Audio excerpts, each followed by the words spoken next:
Hello, and welcome to a mini presentation about an increasingly difficult area of career readiness, the social media screening. Here's some tips for job hunters and career builders about the social media do's and don'ts.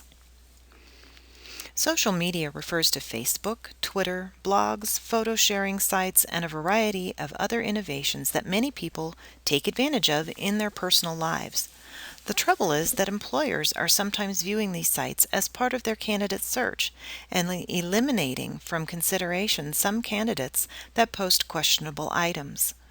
Please review the resources listed here for more information on this emerging topic, and remember that employers can also screen public records, so be aware of your own online presence.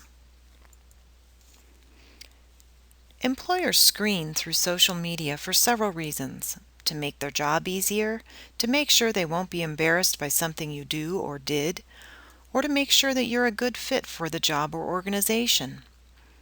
You don't have to look very far to find an embarrassing photo of a celebrity like this one, and many social media sites like photo sharing and Facebook have kept friends and family laughing at our own silly antics.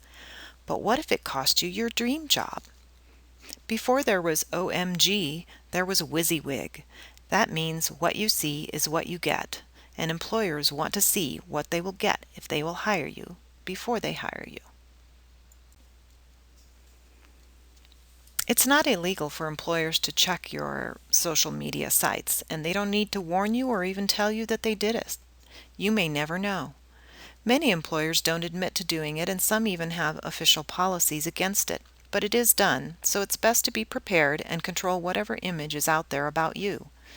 You might think that no one can see your Facebook because you have high privacy settings, but there are ways around it, like through a third party that is your friend. There are also some incidences where not having an online presence would be considered suspicious, like you've been hiding under a rock for the last 10 years. So there are benefits to having a positive online presence too.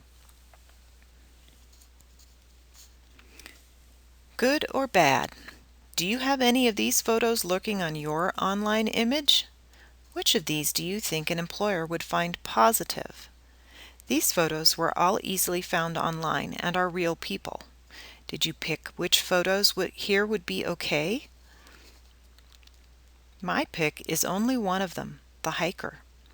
All of the others might create a bias in an employer. Why?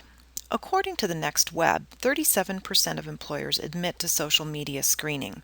The actual figure might be more like 63%.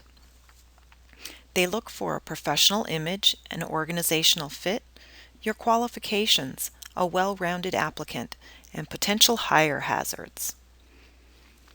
30% of candidates checked in this manner had misrepresented their qualifications on their application. It's best to pretend that you will one day run for president and keep your site and any you associate with looking professional. Yes, it's unfortunate that some dishonest or foolish people who've posted things weren't very smart on their Facebook, thereby making the rest of us have to look through everything we've ever posted like we're the CIA, but better safe than unemployed. Let's talk first about the negative impacts that your online presence can have.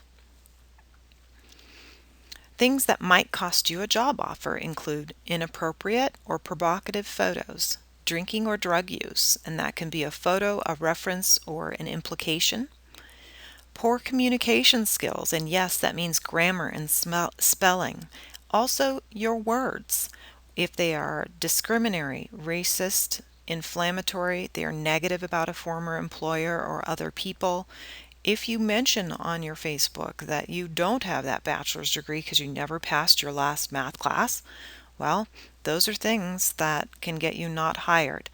Extreme viewpoints are also something which can be something that an employer will look at, and some of those photos referred to some of those.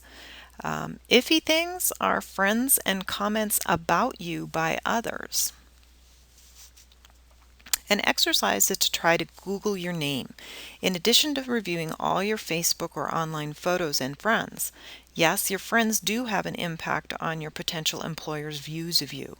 If you have a clean site, but your best friend forever has photos of him or her doing inappropriate things repeatedly, that will cause an employer to think twice about you.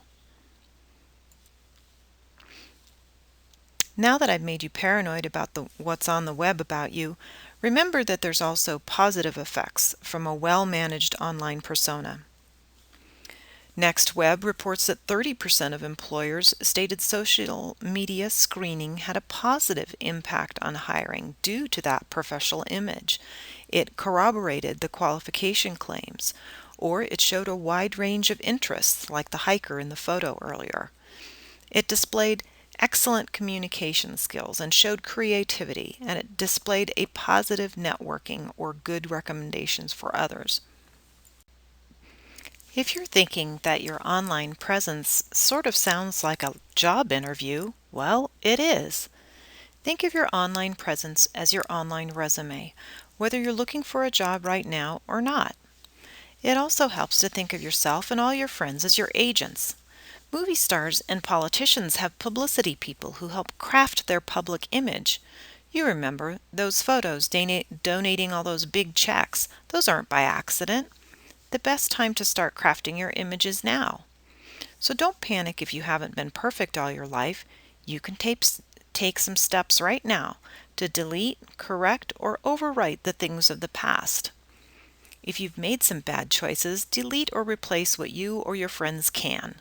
Ask your friends not to post anything inappropriate that identifies you, or don't put yourself in that position to begin with. Remember that a lack of any online presence might hurt you too. If you do have an online presence or want to create one, make sure you add new, positive, professional content regularly. That'll separate you from that other persona in an online search. Always avoid arguments on religion or politics or any extreme issues.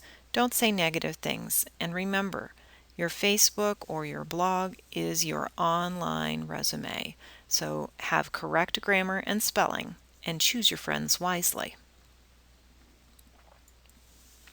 And it doesn't end there. It's not just potential employers that look at social media. Your current employer may take a look now and then too.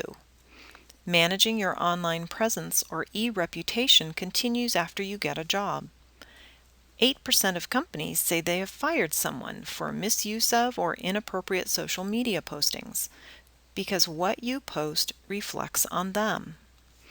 You can create and control your own reputation by strategic image planning and self-management.